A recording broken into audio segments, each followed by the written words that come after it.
বীরভূমের নলহাটি থেকে প্রচুর জিলেটিন স্টিক উদ্ধার। প্রায় 20,000 জিলেটিন স্টিক সহ একটি পিকআপ ভ্যানকে বাজেয়াপ্ত করা হয়েছে। ঝাড়খণ্ড সীমানাবর্তী সংকেতপুরে চেকিং এর সময় বিস্ফোরকের হদিশ পাওয়া যায়। জিলেটিন স্টিক বাজেয়াপ্ত হলেও গাড়ির চালক ও খালাসি পলাতক। ঝাড়খণ্ডের পাকুড় থেকে কেন আসছিল এত জিলেটিন স্টিক? বীরভূমে ফের জিলেটিন স্টিক উদ্ধারে এখনো রহস্য।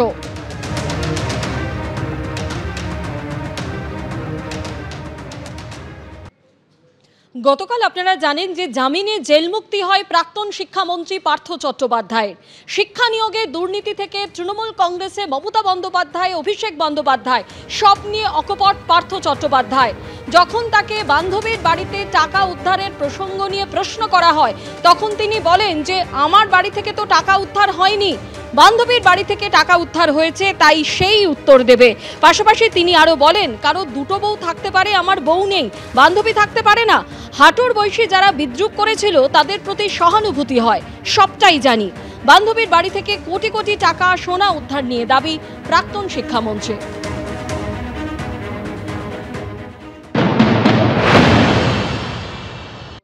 অনেকে তৃণমূল নেতারা বলে যে আপনার ক্ষেত্রে এটা এক্সেপশনাল, কারণ হচ্ছে এই বুড়ি বুড়ি টাকা পাওয়া, মানে যে টাকা এবং গয়না উদ্ধার করা হয়েছে অর্পিতা মুখোপাধ্যায়। টাকা পাওয়া তো আমার থেকে তো পাইনি, আমার বাড়ির থেকে তো পাইনি, আর আমার বান্ধবীর কাছ থেকে পেয়েছে। বান্ধবী উত্তর দেবে, বান্ধবী তো আমার অর্পিতা আমার বান্ধবী, তাতে অসুবিধা কি আছে? আপনারা যদি শোভন বৈশাখীকে দেখাতে পারেন তো দেখাবেন।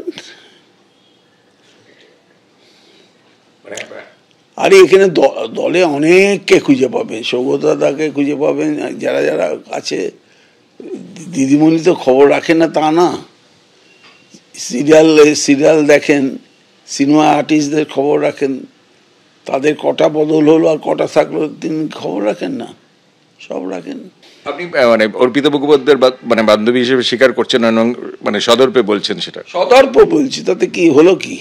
কি করবেন আপনি? আমার আমি কিছু করার জন্য বলছি। যার বউ আছে তার যদি দুটো থাকতে পারে, আমার বউ নেই, আমার একটা বান্ধবী থাকতে পারবে না?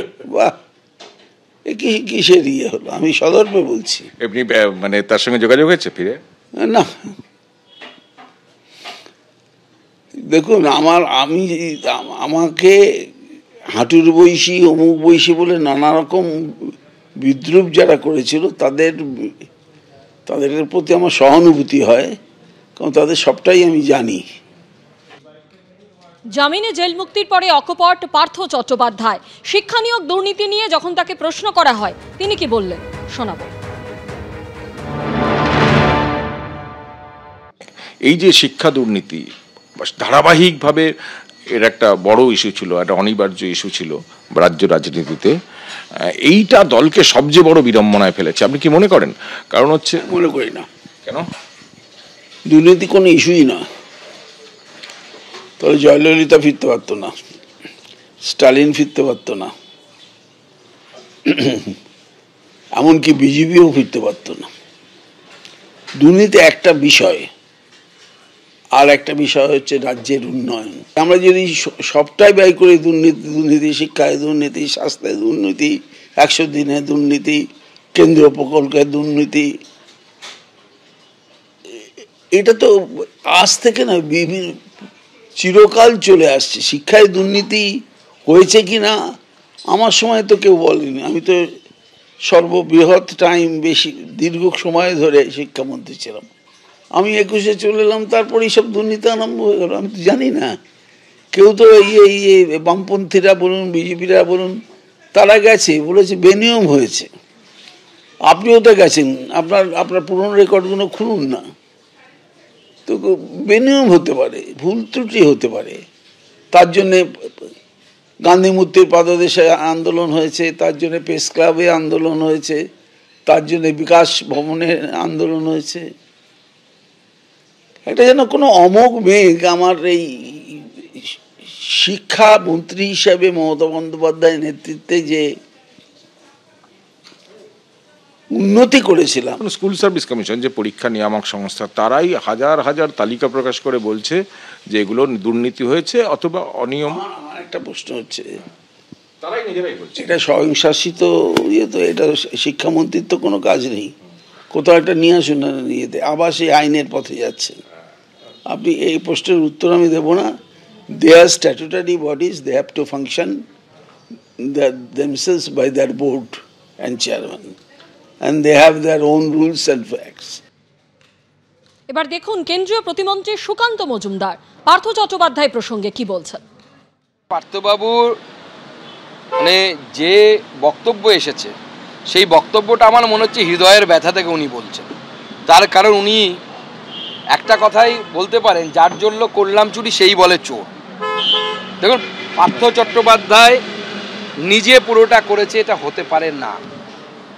আমরা তো জানি পার্থ চট্টোপাধ্যায়ের কাছে মমতা বন্দ্যোপাধ্যায়ের, আমি নাম নিচ্ছি না কারণ আমি এটা প্রমাণ করতে পারবো না, কিন্তু আমাদের কাছে চাক্ষুষ যিনি দেখেছেন তার কাছ থেকে আমরা শুনেছি মমতা বন্দ্যোপাধ্যায়ের বাড়ির একজন মহিলার কাছ থেকে, তিনি কি আমি তার নামটা বলতে পারছি না, পার্থ চট্টোপাধ্যায়ের কাছে লিস্ট যেত।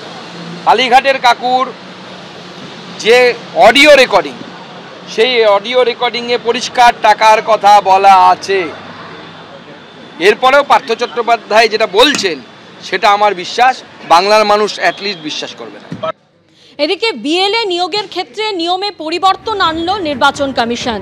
আগে বিএলএ নিয়োগের ক্ষেত্রে যে নিয়ম ছিল যে সংশ্লিষ্ট বুথ অর্থাৎ সেই বুথেরই ভোটার হতে হবে, সেই ক্ষেত্রে পরিবর্তন আনলো নির্বাচন কমিশন। এবারের নিয়মে বলা হয়েছে পোলিং স্টেশনের বদলে সংশ্লিষ্ট বিধানসভা কেন্দ্রের ভোটার হলেই বিএলএ। বুথ লেভেল এজেন্ট নিয়োগের নিয়মে পরিবর্তন আনলো নির্বাচন কমিশন। সংশ্লিষ্ট কেন্দ্রের ভোটার খসড়া ভোটার তালিকা খতিয়ে দেখবে বিএলএ। নির্বাচন কমিশন সূত্রে খবর, মৃত বা স্থানান্তরিত ভোটারদের নামও চিহ্নিত করতে হবে বিএলএদের, জানালো নির্বাচন কমিশন।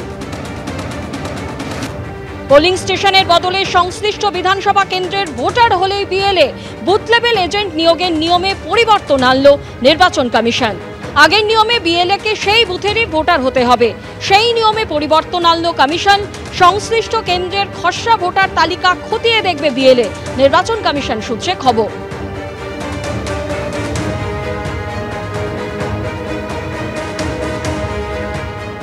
যেহেতু বিজেপি তাদের সেই পার্টিকুলার বুথ থেকে কোনো তাদের বিএলএ দিতে পারছে না, অধিকাংশ 75%, তাই ইলেকশন কমিশন বিজেপিকে খুশি করার জন্য বিজেপির ফেভারে একটা অর্ডার পাস করেছে।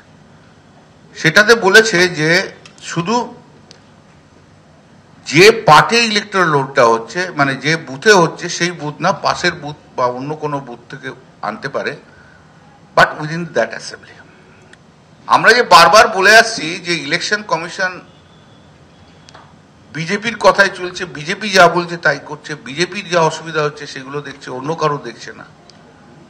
এবং সেটা আজকে প্রমাণিত।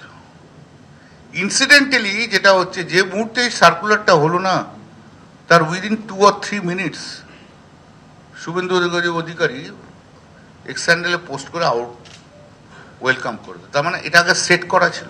কেন পারবে না সেটা তৃণমূলকে যুক্তি দিয়ে বোঝাতে বলুন। কেন সেই বিধানসভার বাসিন্দা বিএলএ 2 হতে পারবে না অন্য বুথে? যুক্তি কি? বিজেপিকে সুবিধে করে দেওয়ার জন্য, কার অসুবিধে করে দেওয়ার জন্য সেটা পরে আসবে। আপনাকে তো কোনো লজিক দিতে হবে। আপনি তো পশ্চিমবঙ্গের যে কেউ গণনা কেন্দ্রে আপনার এজেন্ট হতে পারে, এক্সিস্টিং রুল আছে। এমনকি সেই বিধানসভার যে কেউ হতে পারে গণনা কেন্দ্রে, এমনকি বিধানসভার বাইরেও হতে পারে, সেটাও রুলে আছে। তো স্বাভাবিকভাবে একজন এসআইআরে যদি সেই বিধানসভার বাসিন্দা তার নিজের বুথ বাদ দিয়ে অন্য বুথে যদি তিনি বিএলএ 2 হন, এতে অসুবিধের কি আছে বলুন? যদি কোনো বুথে বিএলওর সাথে একজন বিএলএ 2 যাচ্ছে আর তার জায়গায় যদি বিভিন্ন রাজনৈতিক দলের 3 জন 4 জন 5 জন, বিজেপি বাদ দিয়েও ধরুন, যায়, কোনটা বেশি স্ক্রুটিনাইজড আর কোনটা বেশি স্বচ্ছতা বলে ধরা হবে?